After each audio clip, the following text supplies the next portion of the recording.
My name is Jack Walter, and these are my associates from Consulting Team 3. We have Brittany Snyder and Thomas Filkowski. And first and foremost, we'd like to say what an honor it is to be presented here today from the board of Walmart. Great opportunity, and we hope to be working with you in the future. We know you're very busy, so let's get right into it. Since its humble beginnings in Arkansas over 5 decades ago, Walmart has seen tremendous growth. What started out as just another small retailer in the industry has grown to become the world's third largest publicly held corporation, and now boasts a corporate makeup of over 200 million employees worldwide, making it the world's largest private employer as well. Since its inception, corporate has successfully integrated both market and product diversification into its operations. Not only does it offer basic consumer goods, but it also offers auto services, ventured out into banking and financial services, and has implemented food into its sales as well, and is now hailed as the nation's largest grocer.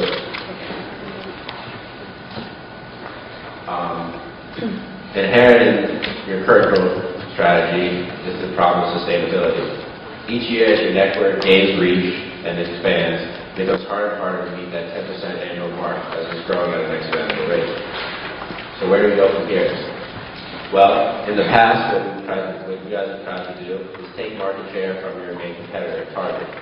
Target is seen in the industry as operating very similarly, however, appealing to a slightly more upscale buyer. And those buyers are not nearly as price sensitive as the repeat customers Walmart tends to see. So what you've done is you've introduced higher fashionable clothing on its racks and introduced organic foods into the food sections. These innovations have seen higher price tags, and Walmart has essentially fallen into the cracks in its chase to try to divert more of its upscale buyers from Target. It has essentially abandoned its current repeat customers, which make up the base for most of its sales. And as a result, same-store sales have tumbled for the past 8 consecutive quarters. So it is our plan here today to present 3 growth strategies that we know will help Walmart expand and meet that 10% goal moving forward. Firstly, we would like to regroup and reformulate in China.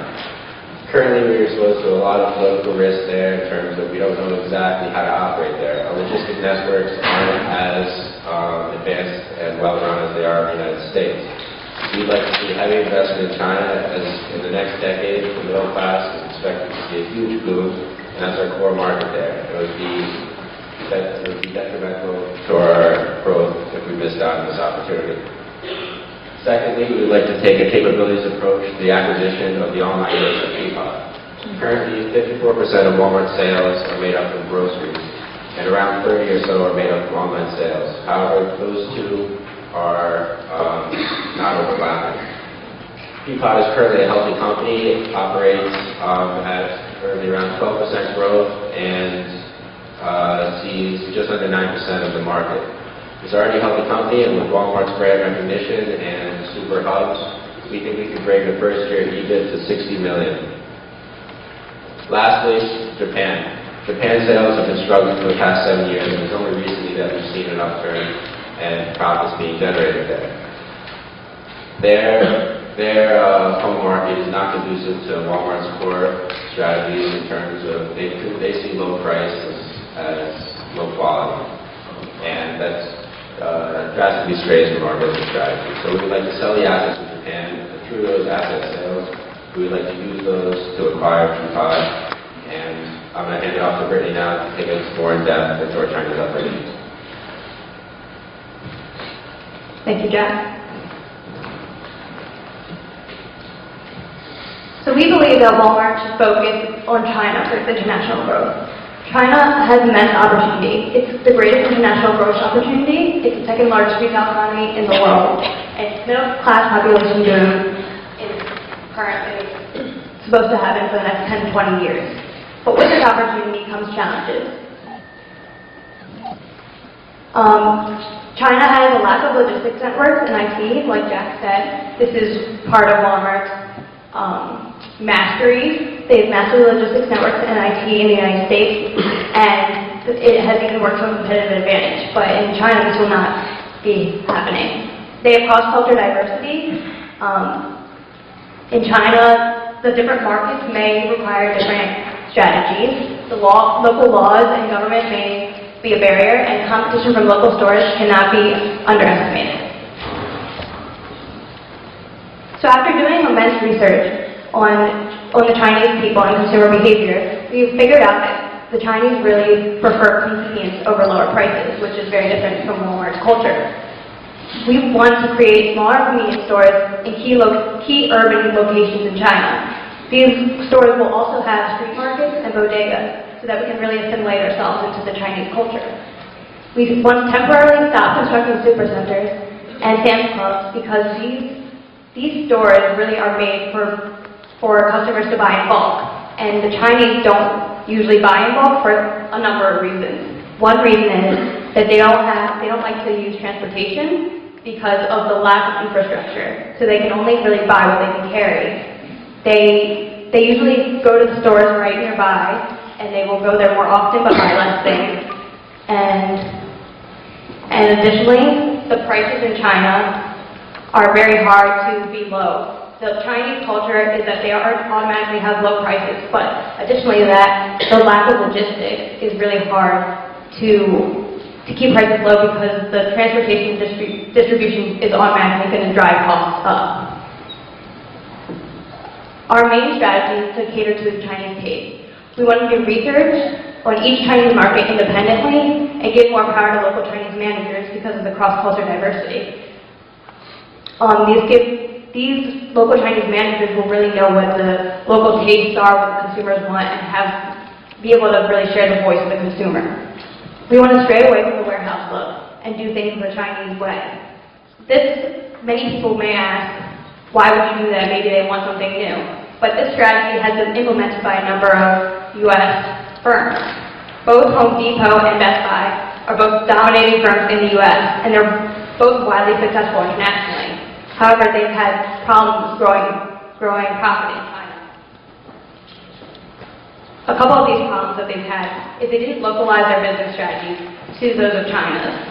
They didn't listen to the local heads. They underestimated domestic competition. By making our stores smaller and assimilating more into Chinese taste, we will be able to overcome these problems. Now that we've talked about the strategy for Walmart in China, let's get a little bit into the financials. As you can see, China right now Walmart in China has 329 stores. These stores have about $8.4 billion in net sales. So we averaged out to about $25.5 million per store. We want to implement and start 70 new stores with our new format.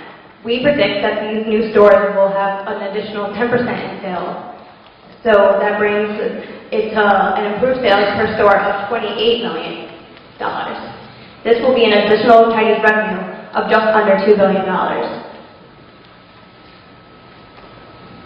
This is all going to happen by 2014, and it will become a 23% growth in the Chinese market by 2014 if everything goes as planned, which we think it'll either be around $10 billion or it'll be higher.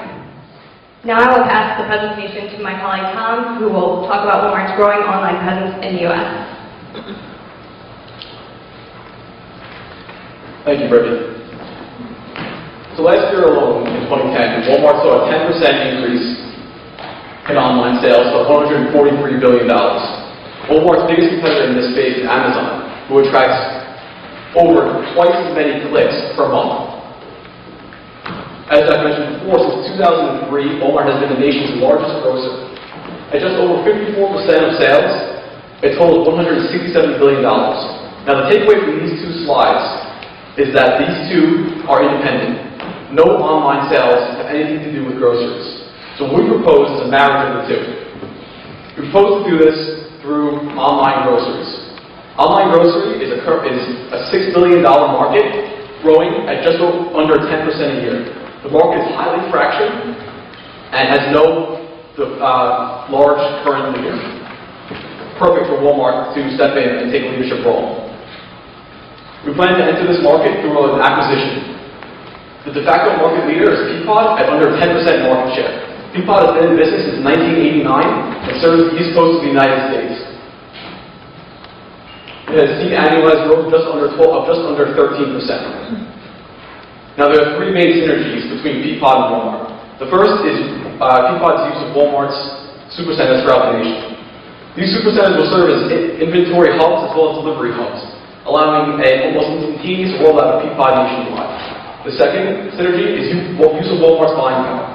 Walmart is renowned in the industry for its ability to force its suppliers to sell to them at the lowest possible price. This will increase Peapod's margins. Third is the use of Walmart's name recognition. In the West and Midwest, no one has ever heard of Peapod. I would argue that nearly everyone has heard of your company, Walmart, in North America. Now, the current valuation of Peapod would come up to be $80 million. We've done this by looking at year 2011.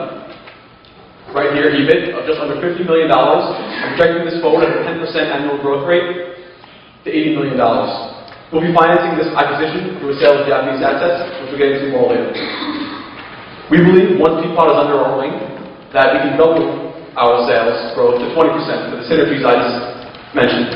And as Jack mentioned, we expect $61 million to be added to our EBIT bottom line in year one.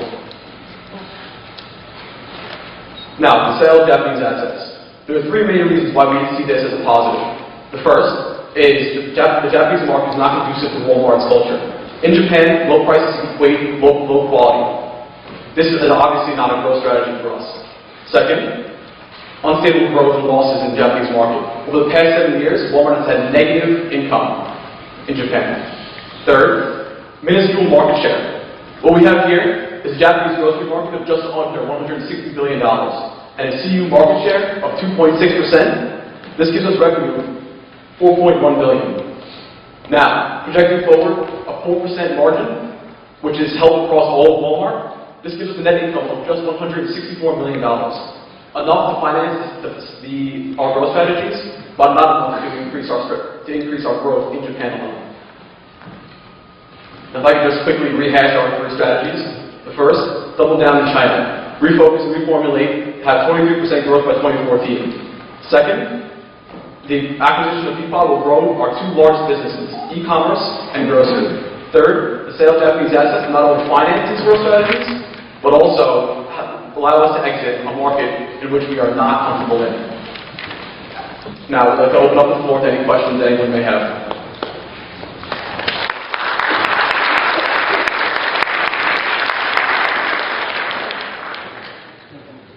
Thank you very much.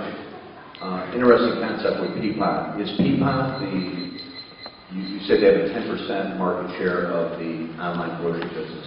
Are they the largest player in that business? Yes, sir, they are the de facto market leader.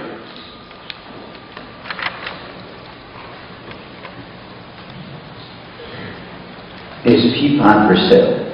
Peapod is right now a privately held corporation. We feel that the tender offer we have given them is a fair price. However, if they deny our purchase, we do have two other options. First is Fresh Direct, the second largest player in the market, serves mostly New York City. The third option would be just go in ourselves and start our own online grocer. Tell me about that. About which option, sir? Tell me about us going it alone without acquiring a company. Sure. That would be only more complicated because we have never developed an infrastructure to do same-day or second-day delivery for perishable items, such as food. I can't give you any details on it because, again, Peapod is a privately held company. There are no publicly held players. So exact costs are not available to us. And Peapod started in 1989. That's right. Is Peapod making money right now? I've never heard of Peapod until today. So. The only financials available to us because they are a privately held company are the ones that we presented. Right here. Gotcha. And you're saying acquire them, but we have no idea about their motivation. I'm sorry? We have no idea about their motivation. Peapod's motivation to sell or not to sell. Well, Peapod actually went public in the .com boom, but was unable to capitalize on that because of the ultimate burst. We do believe they are a profitable company, and again, not for sale. They are not seeking us, we are seeking them. And we believe that even if they are not profitable at this time, Through the synergies that we mentioned and the 20% annual growth rate we expect, they will certainly be profitable.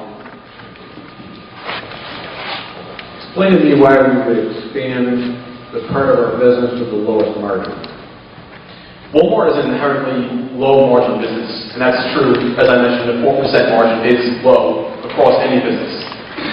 However, it makes up 54% of our net sales. It is more than double the next category, which is entertainment. It cannot be ignored. Second, e-commerce is the future, and again, we cannot ignore that. So the marriage of these two will propel growth in both sectors. And if I get on to that, Peapod is a luxury. It is for people with more discretionary income since it is a delivery service. So margins there should be higher. Just to get back to Peapod just for a second, why would they be a good fit for us? We tailor our customer base to the average family under income under $70,000. Walmart is the grocer with the lowest margins, as we just discussed. When I mentioned that margins would be higher, I didn't necessarily want to say that it would be a luxury item, much that Mercedes is a luxury item. No, tell me about Peapod's customer now. I'm sorry? Tell me about Peapod's customer base. Peapod's customer is a family with 2 working members of the household. We do not have a number on median income, but we do know that it is for families with 2 working household members. As in a mother and a father. You think? Thank you for the clarification.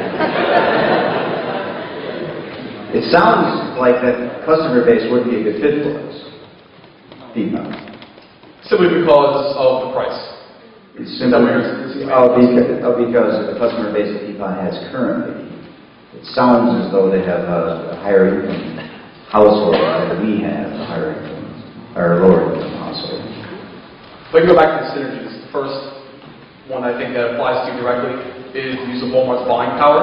Gotcha. Right now, Peapod is a luxury item because they do not have the buying power that Walmart does. They simply don't buy the sheer volume of what Walmart does. So they'll be able to lower their prices, but probably keep their margins the same, simply because they are acquiring their inputs at a severely lower price. Gotcha. Let me ask about Japan for a little bit. I believe we lost money for 7 years in a row, and we made money last year in Japan. Is that correct? You were slightly in the black this year. Slightly in the back. Why would we battle that marketplace for 8 years, which is traditionally a market that takes years and years to get a foothold in? Why would we leave the marketplace when we finally turned it profitable? I think it seems a little odd to me. Right. The biggest number to look at here is this one right here. The total Japanese grocery market is about equal with your complete grocery sales in the United States. It is simply not a marketplace that we are fit for. There's not enough volume there. How would we go about selling Seiyu? Seiyu right now started off as a partnership between Walmart and Seiyu. They are now a wholly owned subsidiary as of this year. We would put them up for sale. I guess we would have to come up with more detailed plans as to who would advise us on the deal. But I can't imagine that 2.6% of the market would be ignored by the major players in the Japanese market. So if we look at that now, the Japanese grocery market is $157.6 billion, correct? Yes, sir. And we are currently getting 4.1 billion of it. That's revenue. Correct? Okay. That's the revenue. Gotcha. So you simply don't believe that marketplace is big enough for us to be in there? That's correct. Because going back to the margins, 4% across the company rather, applied to the Japanese market, it just went $164 million. Another reason to not be significant enough to continue investment. And so you simply just sell it off even after it took us 8 years to turn that into. We believe that the growth potential in China and in Peapod is greater than this 2.6% and just $164 million. Right. I'm still not sold on Peapod, but this still makes me a little uncomfortable that we took 8 years to fight the battle and we're finally made it profitable. You're telling us to sell something profitable after 8 years of going into that.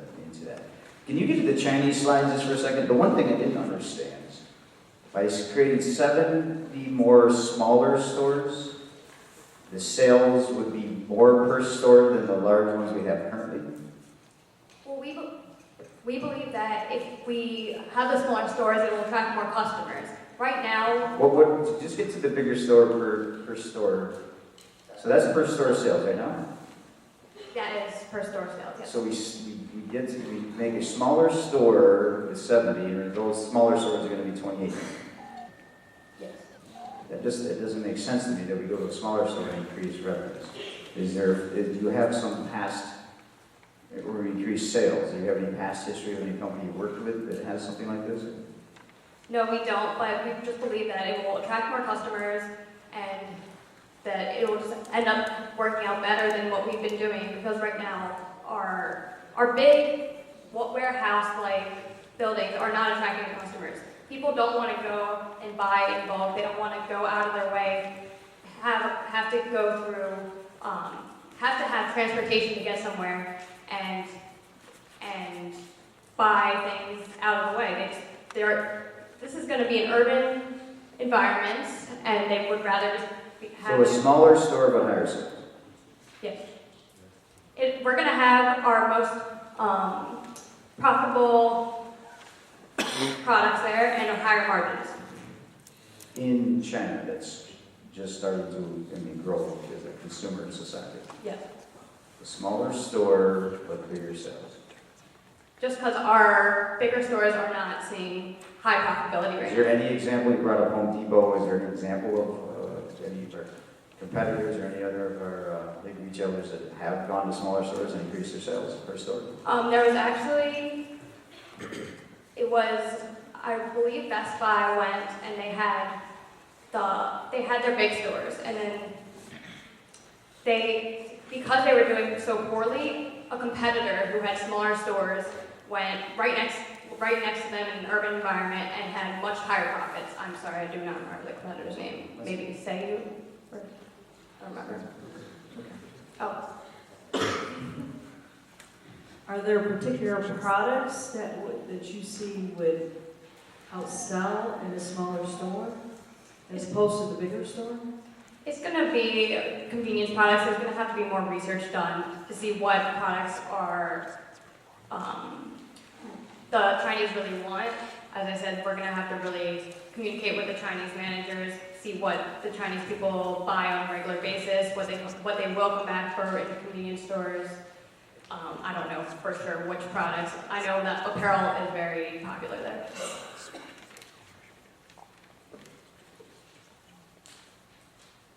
You focus in on grocery. Would that come into play in the Chinese market, in the smaller store? That could come into play in the Chinese market, but at the same time, we haven't really looked at the grocery segment of China, and it is a big part, and we have so far really changed our cultural ways in China, such as we now offer fresh fish.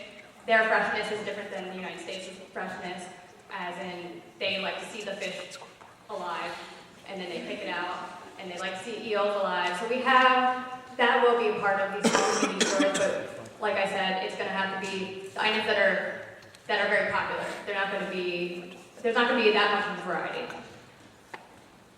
I'd just like to reiterate also that our strategy was to reformulate and refocus in China, which takes a lot of investment. One of the reasons we're calling for that is because we don't know the answers to a lot of these questions, because we haven't done well there in the past. So what we want to do is we want to hire consulting firms, we want to get a better idea of the market there, and that way we can make more informed decisions on what exactly we're going to do there, and how we'll be able to reach that 28%, that $28 million mark. Just 3 questions I always ask myself for businesses: what's, when, why, and how. And you've covered 3 of them, but when, I'm just kind of curious how all 3 of these. For China, we're focusing on doing this within the next 2 years. So by 2014, that's when we want our 20-30% growth. Okay, the other 2 strategies? We believe a rollout of PPOS will happen instantaneously in the first year that it is acquired. Like I said, we do expect 60 million EBIT to be added to the bottom line in year one. And Japan, as soon as possible. You mentioned that there may be difficulties in selling the operation as a whole. We believe it can be done quickly. We believe it's valuable to someone, but as soon as possible. All right, we have three strategies. Number one, to go with a smaller store in China with the hopes of doing more sales, which I kind of question. Selling our stores in Japan that finally became profitable after 8 years, which I question, and just trying to buy an online grocery provider that we don't know is for sale. It's privately held that we don't know if they would sell. Out of these three, which I question also, so out of these three, which one would you say is the most important that we execute? I would argue that Peapod takes advantage of Walmart's core competencies, which are at the time e-commerce and groceries. It brings the two together and increases profitability as well as growth. Peapod. Peapod, okay.